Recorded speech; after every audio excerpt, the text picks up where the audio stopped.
Salut les gens, c'est le Haute-Gaule. Nous sommes le mardi 18 août. Il doit être 8h30 du matin au royaume des moustiques où je suis venu m'aérer et faire un soin. La vidéo d'aujourd'hui va traiter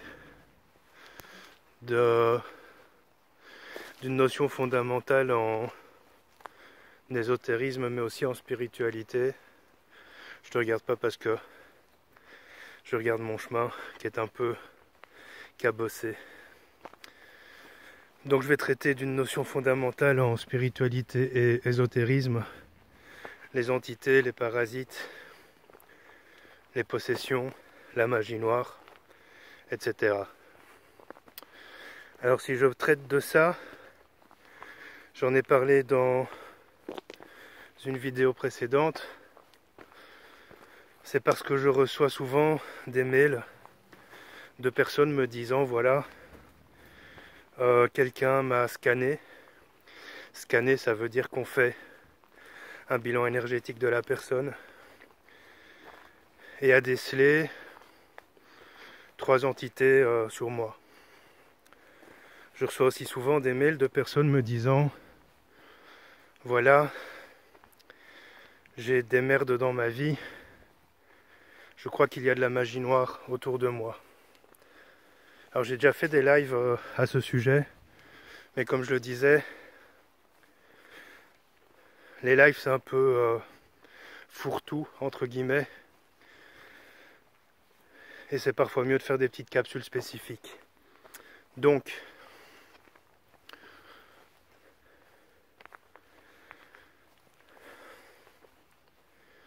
il y a des principes de base en ésotérisme. Certains principes sont aujourd'hui encore immuables. Quand par exemple je te fais une vidéo sur le channeling, je te parle du channeling dans le sens strict de son terme ésotérique. Parce qu'aujourd'hui, on peut éventuellement nuancer ce terme en disant je reçois des messages, même si c'est pas de la canalisation dans le sens strict du terme. C'est une certaine forme de canalisation, mais quand je t'en parle, mon idée est vraiment de revenir à la base des choses. Alors, s'il y a certains principes immuables, il y en a d'autres qui évoluent évidemment. Aujourd'hui, on a plus de connaissances énergétiques qu'on en avait il y a quelques dizaines d'années, voire même il y a une dizaine d'années. Aujourd'hui, on a plus de connaissances au niveau astrologique. Aujourd'hui, on a plus de connaissances au niveau spirituel qu'on en avait il y a quelques années ou dizaines d'années. Donc inévitablement, il y a des choses qui peuvent évoluer. Par exemple, même dans mes croyances, il y a quelques années, je croyais aux enfants diamants, aux enfants indigo, etc. C'est plus le cas aujourd'hui. Il y a quelques années, je croyais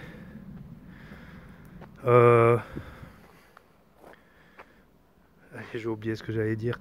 Il y a quelques années, je croyais en tout ce qui touchait aux familles d'âmes. C'est plus le cas aujourd'hui. Alors je crois aux groupes d'âmes, mais pas tels qu'ils sont décrits dans le New Age. Bref. Je suis passé par le New Age pour en... En fait, je vais vous faire une vidéo sur mon parcours. C'est prévu. J'ai d'abord été dans l'ésotérisme, puis je suis passé par le New Age et puis je suis revenu à l'ésotérisme parce que je me disais à l'époque, il y a des nouvelles notions, il y a des choses qui évoluent, etc. Et le New Age va bien traduire ça. Mais je me suis rendu compte que je faisais erreur. Alors il y a des choses à prendre dans le New Age, attention. Tout n'est pas acheté. Mais il n'en reste pas moins que ça ne répondait pas à certaines croyances ni à certaines certitudes et ça ne répondait pas non plus à ce que je ressentais et percevais. Je reçois donc régulièrement des mails de personnes me disant voilà, au cours d'une formation avec telle personne, peut-être que tu connais, on me dit, mais je connais pas tout le monde. On m'a scanné et j'ai plusieurs entités sur moi. Alors avant d'aller plus loin, une entité c'est un terme un peu général. Il ne faut pas confondre parasite, entité, possession, âme, esprit. Un parasite, c'est en fait une énergie qui n'est pas forcément humanoïde, entre guillemets. Tu peux avoir par exemple ce qu'on appelle les larves du bas astral, qui sont en fait une certaine forme de sangsue, qui ne sont pas humanoïdes, mais qui viennent pomper ton énergie. Ces larves ont tendance à s'accrocher à des organes vitaux, pas à 100% des cas, mais j'ai envie de dire à 90% des cas, elles s'accrochent à des organes vitaux desquels elles puisent l'énergie. Une entité est plutôt, je vais mettre des grands guillemets, humanoïde.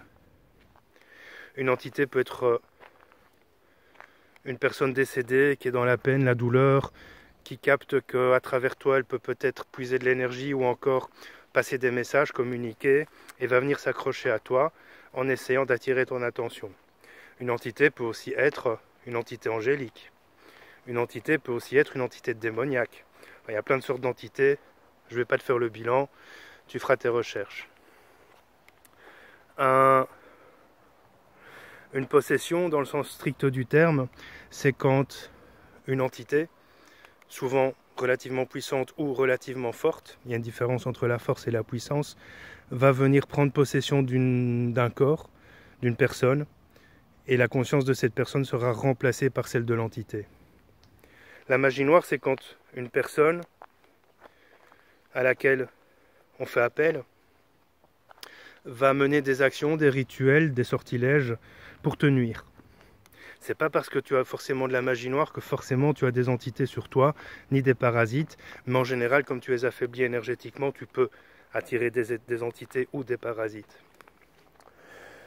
On me dit souvent dans ces mails, voilà, j'ai des merdes dans ma vie, le cousin de la sœur du frère de mon copain, qui habite à 300 km de chez moi, ou voire même parfois à 5000 km de chez moi, pratique des choses, et je pense que c'est lui ou c'est elle.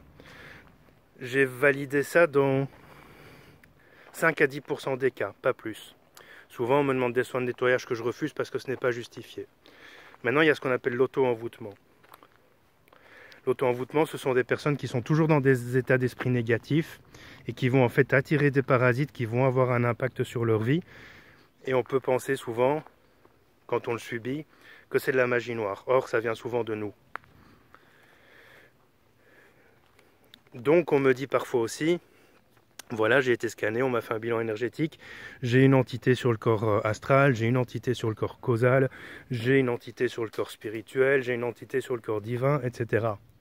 Alors déjà, par définition, il est très très très rare qu'on puisse avoir plus que 2 ou 3 entités simultanément. D'une part parce qu'elles se télescopent, elles se parasitent entre elles.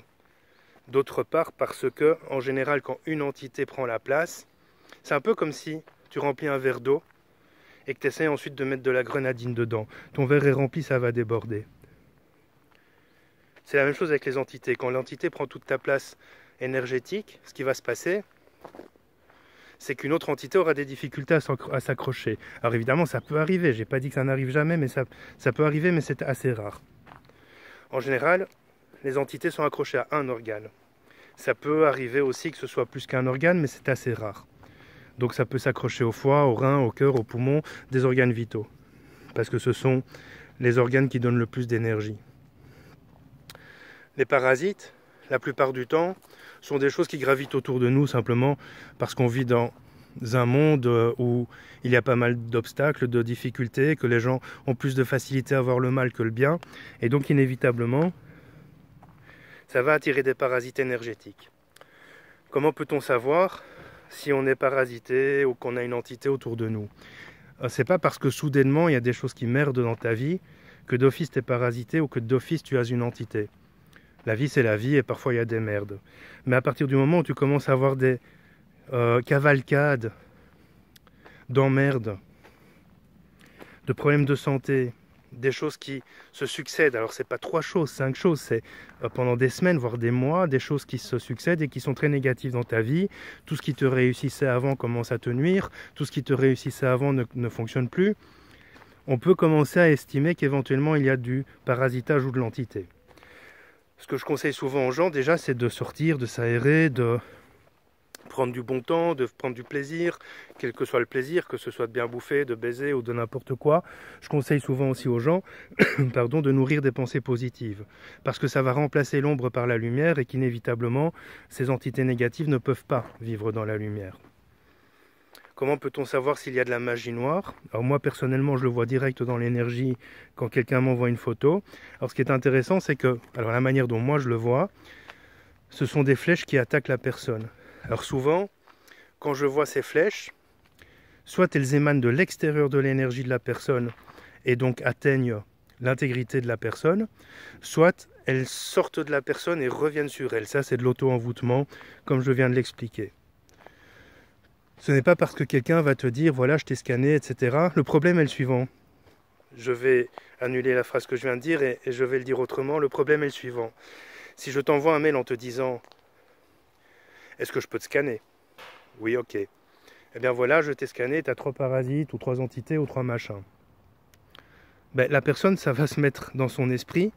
Elle va commencer à avoir des pensées sombres et donc attirer des parasites, des entités ou ce genre de choses. Donc c'est important de toujours bien demander un 2e avis, voire un 3e avis. L'autre jour, quelqu'un m'a envoyé un mail en disant voilà, le cousin de la sœur, de ma belle-sœur, du beau-frère du roi de machin, fait de la magie et je crois que j'ai de la magie sur moi. Je vois la photo direct, je fais sorry, non, il n'y a pas. Alors, je ne vais pas dire que je peux me tromper parce que j'ai suffisamment d'expérience et suffisamment de validation que pour avoir confiance en ce que je vois et perçois. L'avantage c'est que je vois l'énergie, donc je vois effectivement que ça peut être vrai ou pas. Par ailleurs, elles ne peuvent pas se camoufler. Ces entités, ces parasites, etc. ne peuvent pas se camoufler. Donc ça se voit inévitablement dans l'énergie. Quand on grandit dans un monde où, depuis l'enfance, on se bat, on lutte, etc., il y a 2 options. Soit on est défaitiste, soit on garde le sourire en tout. Plus tu gardes le sourire en tout, plus des choses vont te réussir, puisque c'est ce qu'on appelle le principe d'abondance. Par contre, plus tu es dans un état négatif, plus tu vas attirer des choses négatives, des gens négatifs, des expériences négatives, des entités, des parasites, etc. Voilà, donc, de manière générale, cette vidéo, elle voulait t'expliquer qu'il y a des choses immuables. Ce qui est important aussi, c'est de savoir si, quand on te dit, voilà, tu as 3 parasites, ben c'est quoi? Est-ce que c'est du bas astral? Est-ce que ce sont des larves? Est-ce que ce sont des âmes en peine qui cherchent juste à communiquer avec toi? Parce qu'une âme en peine, la différence entre un esprit et une âme, entre ton mental et ton âme qui est beaucoup plus haut, plutôt sur le corps divin de tes corps subtils, entre les deux, il y a ce qu'on appelle l'esprit. L'esprit, c'est ce que souvent les gens appellent les fantômes. L'esprit, c'est un peu le corps astral. Alors, c'est pas le corps astral, mais quand une entité, enfin un homme décède ou une femme décède, vont rester des énergies. Ces énergies peuvent avoir la forme ou l'apparence de l'homme ou la femme décédée. Ça, c'est son esprit. Au-dessus, il y a son âme. L'âme n'a pas de lien direct avec la terre. Le seul lien avec la terre que ton âme aura, c'est avec toi. Donc, on ne voit pas des âmes. En général, on voit plutôt des esprits. Donc, il se peut qu'un esprit soit à côté de toi. Ça peut être un parent décédé, ça peut être une personne d'une autre incarnation, ça peut être quelqu'un qui a été attiré par là. Dans mon cas, je vis près d'un cimetière, donc souvent j'en vois passer, souvent j'en ai dans mes alentours. Il n'en reste pas moins que c'est important de toujours faire la distinction et de bien dire, voilà, il y a 3 parasites, ce sont des larves du bas astral, pour les nettoyer, tu fais ça, tu fais ça, tu fais ça. Voilà, je perçois une entité autour de toi, elle n'est pas négative, elle pompe ton énergie de telle manière, elle est collée sur ton corps astral par exemple, pour t'en nettoyer, fais ça, fais ça, fais ça. Ou moi je le fais pour toi. C'est important de le préciser parce que d'une part ça va désamorcer la peur, d'autre part ça va rassurer la personne de savoir qu'il y a quelque chose à faire, et d'autre part encore ça va permettre de bien discerner le parasitage, la pollution, etc., etc. On est tous pollués de toute façon, je le suis, tu l'es, on l'est tous tout simplement parce qu'on vit dans un monde où il y a beaucoup d'énergie. La pollution n'est pas forcément relative à quelque chose de négatif. Parfois, ça peut être une énergie plus forte que la tienne qui va te polluer simplement parce que c'est plus fort que toi. Ça peut arriver, même si elle est beaucoup plus lumineuse, simplement parce que tu n'es pas en mesure, toi, de gérer cette masse d'énergie positive qui vient près de toi. Mais souvent, ce sont des pollutions dues à du négatif. Bref, un point important, parfois on me demande des travaux, des soins pour des tierces personnes. Je demande l'accord de la tierce personne, parce que faire quelque chose sans l'accord d'une personne, ça s'appelle du viol énergétique. Il y a une personne qui va se reconnaître en entendant ça, mais c'est pas à elle que je pensais particulièrement. Faire quelque chose à l'encontre de la volonté de quelqu'un, ça s'appelle du viol énergétique. Et c'est quelque chose qui, dans les lois du retour, vont inévitablement te retomber sur la gueule. Et puis de toute façon, ça se fait pas. Tu vas pas faire une chirurgie plastique. Je dis ça parce que hier soir, je tombais sur une émission sur la chirurgie plastique. Tu vas pas refaire le nez de quelqu'un s'il l'a pas demandé, tu vois. C'est la même chose, c'est le même principe. Tu vas pas forcer quelqu'un à bouffer s'il a pas faim. Voilà, c'est le même principe. Tu peux le forcer à bouffer, mais il n'est pas obligé. Dernier point. Quand tu as suffisamment de notions de connaissances, tu n'as pas besoin d'aller chercher, entre guillemets, des réponses ou des aides extérieures. Ça, c'est un point fondamental. Mais, quand tu suis une formation, il faut que la personne qui te donne cette formation ait suffisamment de connaissances. Elle ne peut pas te dire, parce que j'ai reçu beaucoup de témoignages de ça aussi suite à des précédentes vidéos, elle ne peut pas te dire, voilà, tu as des parasites sur toi, démerde-toi. Non, elle doit te dire, voilà, tu as des parasites, on va scanner, on va voir ce que c'est, d'où ça vient, pourquoi c'est là, parce qu'il y a souvent une raison à ça. Parce que parfois tu es dans un état négatif, tu viens de vivre quelque chose de difficile, parce que parfois tu as simplement des questionnements, etc., qui vont attirer tout ça. Ça abaisse ton énergie. La personne qui te forme, ou même qui te scanne, doit te dire, voilà, tu as tel parasite, on va voir ce que c'est et on va trouver une solution. Et on va te donner des conseils, parce que ça, c'est quelque chose que je trouve assez facile. C'est que souvent on te dit, t'as ça, fais ça. Mais c'est tout. Mais moi, ce que j'aime bien, c'est de dire aux gens, voilà, il y a ça, fais ça. Et pour que ça fonctionne à long terme, il faut que de manière générale, tu changes certaines choses à ta vie. Enfin voilà. Bon, j'espère que c'était assez clair.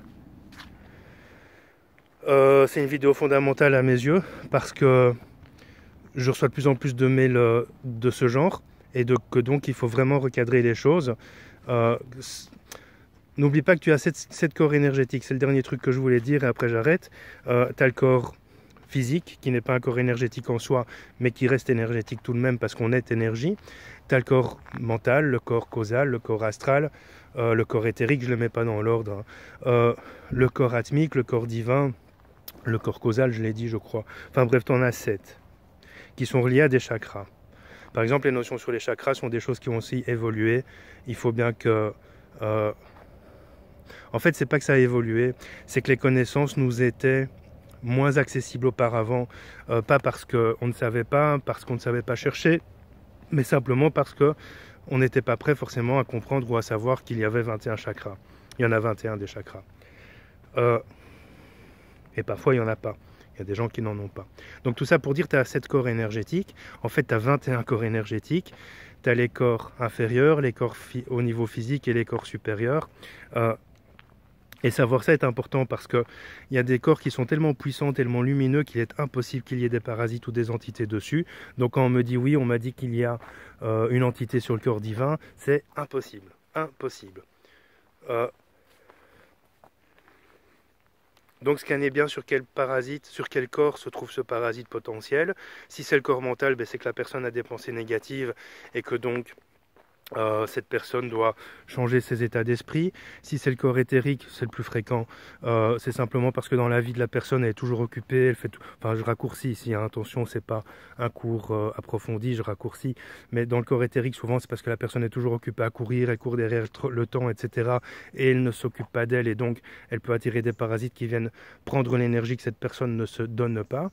Si c'est le corps causal, souvent c'est parce qu'elle a vécu des expériences difficiles et qu'en fait c'est ancré dans le corps causal. Par causal, on entend cause, et donc ça génère aussi un lien avec la loi de cause à effet. Voilà. Souvent sur le corps astral aussi, il peut y avoir des parasites. Mais en général, c'est pas dans le corps en soi. C'est que cette parasite, la fréquence de ce parasite est équivalent à la fréquence du corps astral ou du corps causal ou du corps mental. Mais ce parasite va s'accrocher énergétiquement à un organe plutôt qu'à un autre. Bon allez, je te dis salut, parce que j'ai encore du travail. Et passe une bonne journée. Et une des manières de se nettoyer, je fais ça 1 à 2 fois par semaine, c'est de venir en forêt, même 5 minutes en fait, t'as pas besoin de faire 1 heure de balade en forêt, tu viens en forêt, tu t'imprègnes de cette énergie, la nature c'est notre essence, et la nature permet aussi de nettoyer les parasites, c'est d'autant plus important quand tu fais comme moi une quinzaine voire une vingtaine de soins par semaine, parce qu'en fait tu absorbes les énergies des autres, ça aussi c'est une des raisons pour laquelle on peut être parasité, c'est parce que finalement j'ai pas fini, on va me dire ouais c'est long, tu causes non-stop et machin, tu fais chier, ferme la tiesse, etc. Non, dernier point, parce que ça j'y pense sur le moment. Quand je fais en moyenne 3 soins par jour, ben, j'absorbe les énergies de ces patients et donc je dois me nettoyer de ça parce que ça peut générer des parasites aussi. Ça peut aussi attirer des blessures qui ne t'appartiennent pas. Par exemple, tu soignes un patient qui a une blessure de culpabilité. Toi, tu n'as pas cette blessure à la base, mais tu vas absorber cette blessure et ça peut générer par la suite une ouverture à cette blessure. Donc c'est bien important de se nettoyer. Et une des manières dont moi je me nettoie, c'est de venir ici, dans la forêt, même quelques minutes. Allez, salut!